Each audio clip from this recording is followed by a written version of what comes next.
আসসালামু আলাইকুম। ওএসবি রান্নাঘর সবাইকে স্বাগতম। আবার চলে আসলাম এই গরমের মধ্যে দারুণ একটা রেসিপি নিয়ে। আজকের রেসিপি হচ্ছে সজনে ডাঁটা। সজনে ডাঁটা আপনারা অনেকবারই রান্না করেছেন, আপনাদের বলবো একবার জন হলেও এইভাবে রান্না করে দেখতে পারেন। গরমের মধ্যে সজনে ডাঁটা কার না ভালো লাগে। আপনার যদি আমার চ্যানেলে নতুন হন তাহলে অবশ্যই প্লিজ চ্যানেলটিকে সাবস্ক্রাইব করবেন, লাইক কমেন্ট শেয়ার করে অন্যজনকে দেখার সুযোগ করে দেবেন। চলুন বেশি দেরি না করে শুরু করা যাক আজকের এই রেসিপিটা। আমি এখানে 6 পিস সজনে ডাঁটা নিয়ে নিছি। সজনেগুলোকে 1 আঙ্গুল পরিমাণ কেটে নিয়ে ভালো করে পরিষ্কার করে ধুয়ে নিতে হবে। আপনারা আপনাদের ইচ্ছা মতন শেপ অনুযায়ী কেটে নেবেন। চলুন সেই ফাঁকে একটা পেস্ট করে নেই। তার জন্য প্যান গ্যাসের উপরে নিয়ে গ্যাসটা অন করে দিচ্ছি। প্যানটা গরম হওয়ার পরে 1 টেবিল চামচ সরিষা দিয়ে দিতে হবে। এরপর দিয়ে দিলাম 1 টেবিল চামচ আস্ত জিরা, 3 টুকরো আদা, গোটা 6 রসুনের কোয়া, 2 পিস কাঁচামরিচ, 2 পিস শুকনো মরিচ, স্বাদ মতন দিয়ে দিচ্ছি লবণ। গ্যাসের ভলিউমটা লো করে এগুলোকে আমি 5 মিনিট ভেজে নেব। চলুন একটা পেস্ট করে নিই। তার জন্য নিয়ে নিলাম একটা মিক্সার। এরপর ভাজা মশলাগুলোকে আমি মিক্সারের মধ্যে নিয়ে সামান্য পরিমাণ পানি দিয়ে মিহি পেস্ট করে নেব। আপনার চাইলে শিলেও করে নিতে পারবেন। এরপর একটা কড়াই নিয়ে গ্যাসটা অন করে দিলাম।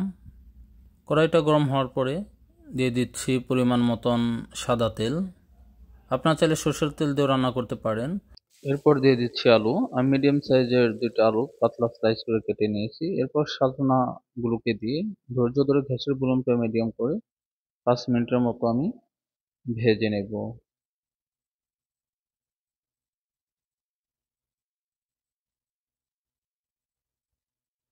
আমার ভাজা হয়ে গেছে।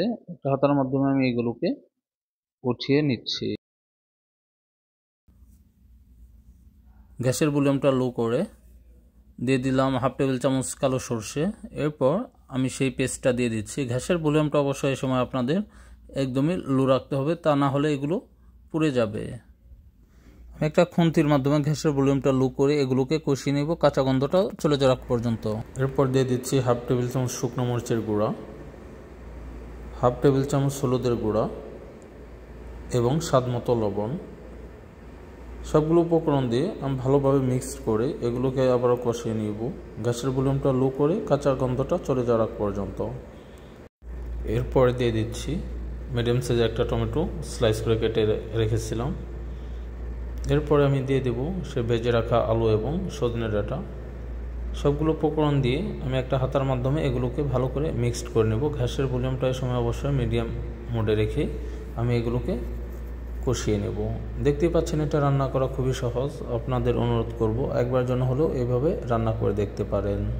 যে একদমই নতুন সেও এই ভিডিওটা দেখে ইজিলিভাবে গরমের মধ্যে এই সুস্বাদু রেসিপিটা করে নিতে পারবেন। আর অবশ্যই প্লিজ চ্যানেলটিকে সাবস্ক্রাইব করবেন। একটা ঢাকা দিয়ে ঢেকে আমি এগুলোকে 10 মিনিটের জন্য কষিয়ে নিব। চলে আসলাম 10 মিনিট পর। দিয়ে দিচ্ছি পরিমাণ মতন পানি। আপনারও পরিমাণ মতন পানি দিয়ে দিবেন গ্রেভি কতটুকু ঘন রাখতে চান। কালারটা দেখে হয়তো আপনাদের বোঝার বাকি নেই এটা কতটা সুস্বাদু হতে পারে। একটা হাতা দিয়ে মিক্সড করে নিচ্ছি যাতে নিচে বসে না যায়।